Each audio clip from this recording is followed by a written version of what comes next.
al decir que, aunque tuviera que morir, nunca negaría a Jesús. Jamás negaría a Jesús. Como sabemos, estas fueron declaraciones de soberbia más que de convicción. Pedro tenía un concepto de sí mismo muy equivocado. Su soberbia lo cegaba a la realidad de que estaba tan necesitado, tan frágil, tan vulnerable como cualquier otro ser humano. Mis hermanos, la soberbia precede al fracaso. Cuando has fracasado te das cuenta de que te confiaste, de que te descuidaste, de que bajaste la guardia, de dejaste de ser intencional, de que, como decimos, colgaste tu hamaca, porque pensaste de ti mismo que eras fuerte, seguro, certero, suficiente, confiable, e hicimos a un lado nuestra dependencia en Dios. Jesús le recordó a Pedro su vulnerabilidad cuando le anunció que esa misma noche antes de que gallo cantara una segunda vez, él ya le habría negado 3 veces. En ese momento aún Pedro no podía ver su soberbia, pero cuando ocurrió lo que Jesús le había anunciado, fue confrontado con su realidad. Quizá ahora mismo tú estás enfrentando un fracaso. Pregúntate, ¿qué es lo que me duela más de todo esto? Lo que perdí, los beneficios que no logré, cómo quedó mi imagen. Quizá todo tenga que ver solo contigo. En pocas palabras, es nuestro orgullo el que está herido. Es nuestra soberbia la que está siendo evidenciada en este proceso. Si nos damos cuenta de esto, necesitamos arrepentirnos y mostrar humildad delante de Dios. Un corazón humilde es el que Dios restablece y transforma. No endurezcamos más nuestro corazón. Dios, a través de este fracaso, nos está revelando ese corazón de soberbia que nos aparta de una dependencia en Él. Y es que separados de Él, nada podemos hacer. El fracaso hace evidente nuestra soberbia, pero existe una segunda realidad acerca del fracaso que necesitamos subrayar y es que los fracasos hacen evidente nuestros ídolos. Marcos 14, 66-72 nos narra el episodio central que estamos considerando. Nos relata que después que aprehendieron a Jesús en el Getsemaní, llevaron a Jesús a casa del sumo sacerdote y que Pedro siguió secretamente a la multitud que llevaba a Jesús. Entonces entrando al patio de la casa del sumo sacerdote y se acercó a un fuego que habían encendido para calentarse del frío. En eso estaban cuando pasó una de las criadas del sumo sacerdote. Y al verlo le dijo, «Tú también estabas con ese nazareno, con Jesús». Pero él lo negó, «No lo conozco, ni siquiera sé de qué estás hablando». 0:1. Luego, se fue más hacia la entrada del predio y cuando la criada lo vio por allí les dijo de nuevo a los presentes, «Este es uno de ellos». Y él lo volvió a negar. 0:2. Poco después, ya con la espinita que las había dejado la criada, los que estaban allí le dijeron a Pedro, «Seguro que tú eres uno de ellos, pues eres Galileo, lo reconocemos por tu acento». Entonces Pedro comenzó a echarse maldiciones diciendo con juramentos, «No conozco a ese hombre del que hablan». 0:3 ponchado. Y nos dice Marcos 14, 72. Al instante un gallo cantó por segunda vez. Pedro se acordó de lo que Jesús le había dicho. «Antes de que el gallo cante por segunda vez, me negarás 3 veces». Y se echó a llorar. Lucas lo describe aún más dramáticamente. Añade que en el momento en que Pedro negaba por tercera vez, el gallo y cantó y hubo un contacto visual entre Pedro y Jesús, y Pedro salió de ahí y lloró. Lucas agrega, amargamente.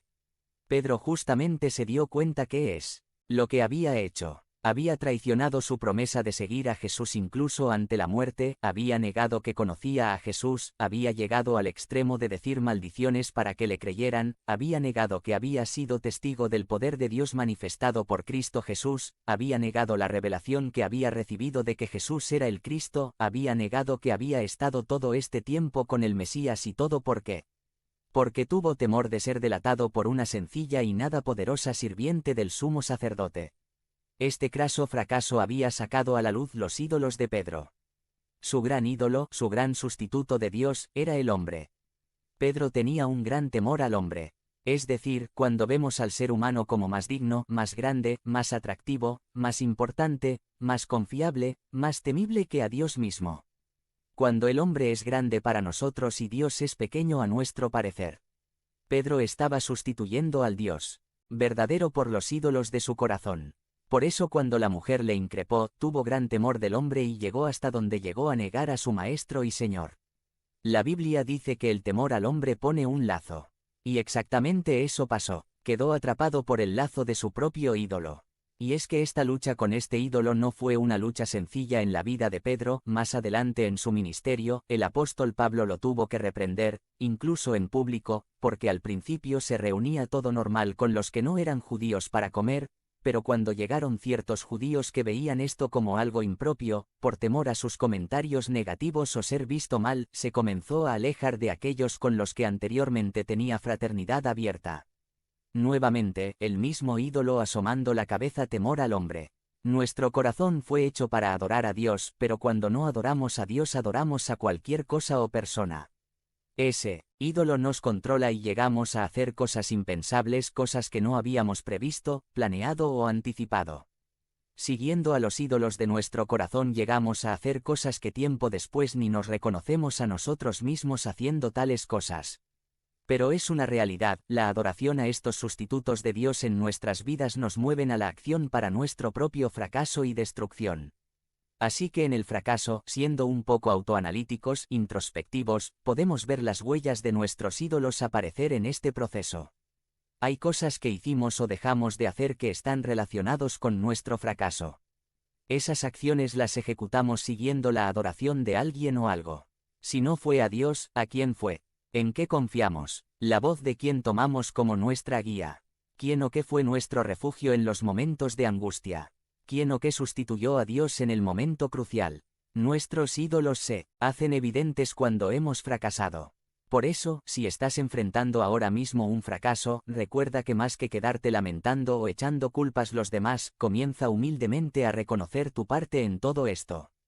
Pide al Señor que desenmascare a tus ídolos, aquellas cosas o personas a quien llamaste mi refugio, mi fortaleza en tu tiempo de angustia. Aquellas cosas o personas que fueron tu Dios funcional en la vida y que ahora que has fracasado comienzan a ser más evidentes. El llamado constante de la Escritura es a que abandonemos nuestros ídolos y corramos al Dios vivo y verdadero porque es un Dios perdonador y lleno de gracia. Y es el único que en verdad puede llenar nuestras vidas.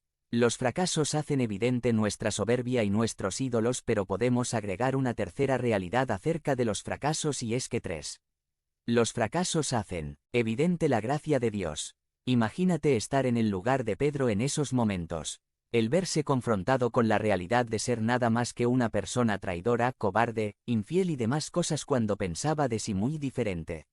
Debieron ser días muy difíciles al ver a Jesús crucificado y aparentemente fracasado. Toda la decepción y culpa que debía estar cargando esos días. Pero el tercer día después de la crucifixión comenzaron a ocurrir cosas extrañas como que unas mujeres dijeron que no estaba en la tumba, Pedro fue allá y corroboró que ciertamente no estaba.